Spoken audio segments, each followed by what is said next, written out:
37 évesen egy lánygyermek édesanyja, férje táncos koreográfus. Pályáját az Operett Színházban kezdte, majd szabadúszóként a világ számos pontján lépett fel és aratott sikert. Munkájáról, hétköznapokról és az operett műfajáról kérdezem. Mikor döntötted el, hogy színész szeretnél lenni? Szerintem 6-7 éves lehettem, amikor különféle filmeket láttam a televízióban, és akkor gondoltam, hogy én is majd híres filmsztár leszek 5 perc alatt, és írtam is egy levelet a Magyar Televíziónak, hogy én nagyon szívesen jönnék, és bármelyik filmükben főszerepelni, stb. Persze, hát ugye visszaírtak, hogy hát egy kis időt még ezzel kell várni, végezzem el az egyetemet, az ezirányú egyetemet, stb. És akkor ez egy pár évig így egy kicsit parkoló pályára tettem ezt a vágyat, de hát miután az éneklés meg a zene az mindig a szívem csücske volt, meg közel állt hozzám, meg minden, úgyhogy gyakorlatilag, hát ha nem is a színház felé, de a zenei pályára készültem, a zenei pálya felé sokáig, és akkor végül is, hogy konkrétan hol dőlt ez el, az olyan 17 éves koromban, gimnáziumi évek alatt, mert a gimnáziumban minden évben volt ilyen osztályéneklési verseny, és egyszer mi egy operett részletet adtunk elő. Na, és akkor ott azt az iskolában megnyertük, elmentünk valami megyei versenyre, és ott a színház, a Pécsi Színház, mert ugye Pécsre jártam gimnáziumban, Pécsi Színház karnagya meglátott engem, vagy hát ezt a kis produkciót, és akkor odajött hozzánk, és akkor megkérdezte, én voltam a szólisten az egész produkcióba, és megkérdezte, hogy hát hogy mégis mit gondolok, hova szeretnék tovább tanulni egyebek, és én akkor mondtam nagy határozottan, hogy én a zeneművészeti főiskolára magánének szakra készülök, és akkor mondta, hogy nem, nekem a színművészetén van a helyem, van egy ilyen nagy operett musical osztály, és akkor ott a helyem. És akkor így felcsillant a szemem, és igazából akkor döntöttem el, hogy akkor megpróbálom. Aztán sikerült. És a családod mit szólt ehhez, amikor hát, bejelentetted, hogy... Döbbenettel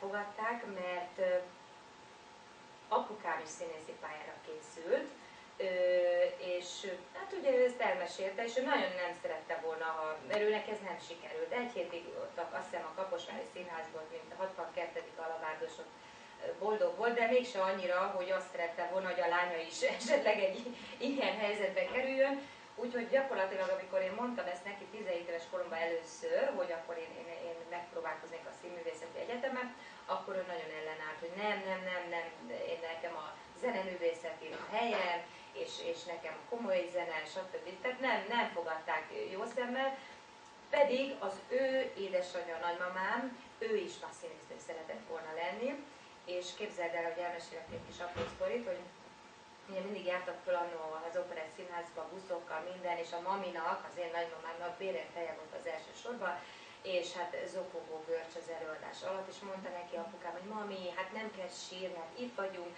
ott a Trixie, minden, örülünk, itt van az egész társaság, nem azért sírok, hanem azért, mert nem én lehetek ott. Na, hát szóval így.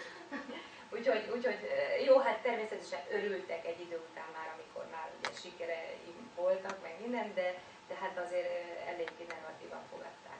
És miért az operett? Miért nem a musical? Hát akkor még szám nélkül azért kb. 20 éve, kb. 20 évvel ezelőtt még annyira a musicalnek nem volt ilyen nagy keletje, hogy így fogalmazzak itt Magyarországon. Persze játszottak már színházak musicaleket, mint például az Operett Színház is, de nem volt ilyen divatos műfaj akkor még. Tehát akkor még egy egész más világ volt Magyarországon is, ez az operett élet is egy egész másról szól, tehát akkor még igazán a klasszikus operett játszás zajlott, és az emberek nagyon szerették ezt a műfajt. A pályafutásod az Operett Színházban kezdted. Igen. De megváltál tőle. Miért döntöttél úgy, hogy feladod a biztost és szabadúszóként próbálkozol? Hát ez egy nagyon nehéz döntés volt akkor, én már 7 éve. Azért döntöttem úgy, mert a kalandvágy hajtott. tulajdonképpen volt akkor egy lehetőség, hogy az akkori Operettszínház társulatából alakult egy magántársulás, akik elkezdtek külföldre turnézni. Ez most nem volt különlegesebb, mondjuk, mint bármelyik másik operettszínházi külföldi út, csak annyiban, hogy sokkal több ideig lehettünk külföldön, mint mondjuk bármikor is az Operettszínházzal. És nem csak a német területen, hanem Európában sok helyen, tehát Svájc, Ausztria, Belgium, Hollandia, Dánia, tehát ez így kibővült.